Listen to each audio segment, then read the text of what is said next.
shell meshing in the first slide, introductory slide. So a question may have popped up in your mind, what exactly is shell meshing? What type of mesh do we refer as shell? Let us answer that question in this particular slide.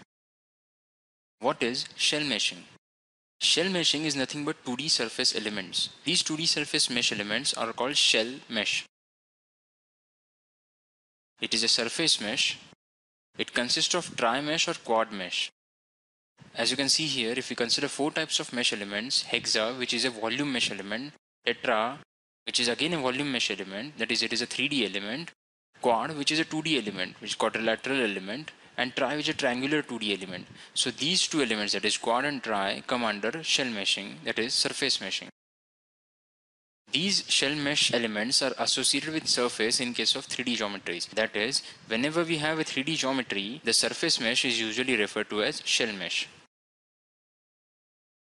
In 2D also we have shell mesh, but in 2D that is a volume mesh, meaning that the entire mesh, whatever mesh is there in the domain is 2D itself, because it is a 2D geometry. So the entire mesh is shell mesh. Now you may ask, where do we require such shell mesh? This is an example of a surface shell mesh. We require shell mesh in case of thin sheet solid modeling in finite element method simulations, that is FEM simulations.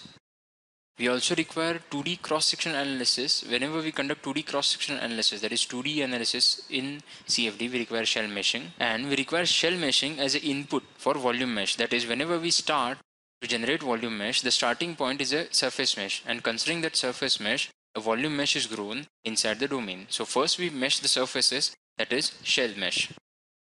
It is easy this way, that is, first we generate a shell surface mesh and then we generate mesh, the volume mesh. This takes lesser time than starting from scratch and generate everything as volume mesh. It also gives more control on the volume mesh when we use shell mesh. Now let us see what is the procedure involved while using shell mesh. That is, how to create shell mesh, what are the steps involved in that. We first decide the mesh setup parameters. That is, we decide what mesh type are we going to use for shell mesh. Whether we are going to use tri-mesh or quad elements, whether we are going to use triangular elements or quadrilateral elements, that is quad elements, which type of mesh method are we going to use. There are certain algorithms for each type of mesh. In order to create that mesh, internally some algorithms run. We have an option to select these algorithms. Examples of such algorithms that are present in ICM CFD are patch dependent, patch independent, surface blocking, etc.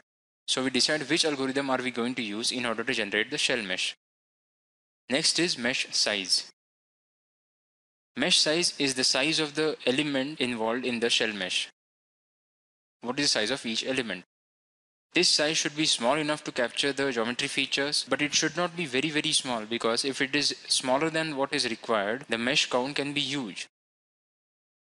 So we have to optimize the mesh size in order to capture the geometry also, but also the mesh size should not be that small that it will create huge number of elements which are difficult to handle on the system that we are using. We can set different mesh sizes on different parts, that different parts can have different shell mesh sizes.